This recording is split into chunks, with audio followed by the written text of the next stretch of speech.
Allez, c'est déjà demain, il est 6h51 avec qui ? Avec Anthony Morel, bien sûr. Bonjour Anthony. Bonjour Jean-Jacques. Le Paris Saint-Germain cherche un nouveau prodige. Qu'est-ce qu'il y a ? Ça vous étonne, hein ? Oui, j'entends des... C'est quoi ? Qu'est-ce qu'on a derrière ? C'est quoi ? C'est la chanson du PSG, c'est ça ? La chanson du Paris Saint-Germain. Je ne savais pas qu'Anthony Morel était un supporter. Moi non plus. Je l'apprends. D'accord. En plus, je suis supporter de Nantes. Alors aujourd'hui, c'est pas vraiment la fête. Bon, c'est pour vous dire. Vrai, vous avez été battu 3-0 hier soir. Bon.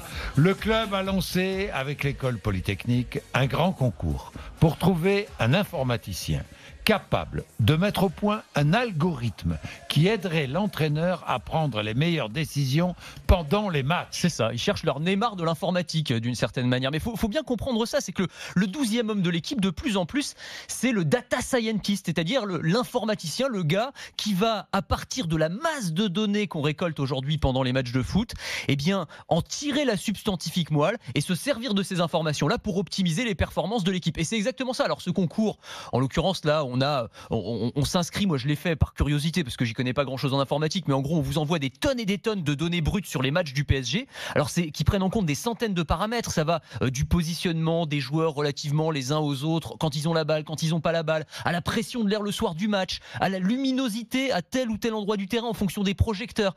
Et donc en fonction de toutes ces informations là, il va falloir rédiger un algorithme qui va, j'allais dire, voir des choses que l'entraîneur ne peut pas voir. C'est-à-dire que même l'entraîneur le plus aguerri du monde avec une connaissance encyclopédique du football, il ne peut pas avoir évidemment ces milliards d'informations-là dans la tête. Et donc la machine, l'algorithme va être capable, elle, de l'aider. Si j'ai bien compris, les joueurs vont être transformés en joueurs de jeux vidéo, quoi. C'est il y a un petit côté jeu vidéo. Pour les entraîneurs, de plus en plus. C'est déjà le cas. Ils jouent déjà avec des équipements GPS, absolument. etc. Déjà, de plus en déjà plus des capteurs.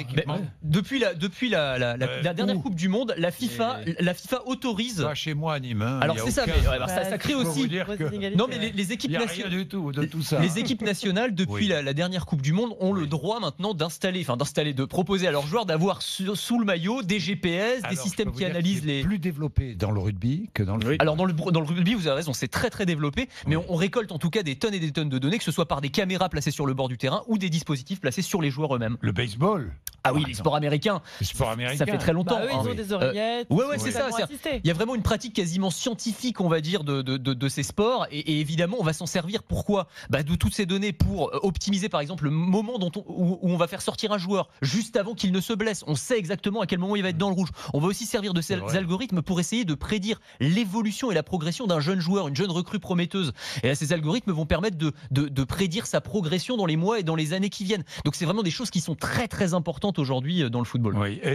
Est-ce que c'est l'équipe la plus connectée qui gagne ? Pas toujours, mais ça peut aider. Et alors, il y a un exemple, je vais parler sous votre contrôle parce que j'y connais pas grand-chose en foot, mais l'Allemagne, en 2014, donc ils gagnent la Coupe du Monde, la finale, c'était contre l'Argentine. Oui. Et ils font entrer à la dernière minute du match, ou à la 88e minute, Mario Götze. À la 120e, enfin, c'était en prolongation. Voilà, et c'est lui qui plante le but. Il plante le but de la victoire. Et pourquoi est-ce qu'on l'a fait entrer ? C'est les data scientists de l'équipe qui disent ça aujourd'hui. Eh bien, parce que par rapport à des données qu'on a récoltées sur lui à l'entraînement via tous ces petits capteurs électroniques montraient qu'il avait l'explosivité nécessaire pour aller planter le but à ce moment-là précis de la partie. Donc c'est vraiment, c'est pour vous dire à quel point aujourd'hui ces informations, cette data pour laquelle il est entré sur le terrain. Voilà. Mais c'est un cerveau humain qui tranche à la fin. Bien c'est sûr, l'entraîneur qui choisit, Joachim Löw, mais il a un adjoint qui lui dit ma tablette me dit que c'est lui qu'il faut faire entrer. C'est le nom de l'entraîneur allemand. J'ai bossé un peu le dossier. Ouais, parce que je le connaissais pas naturellement. Je vous le dis tout de suite. D'accord. Bon, merci Anthony. Allez, 6h55.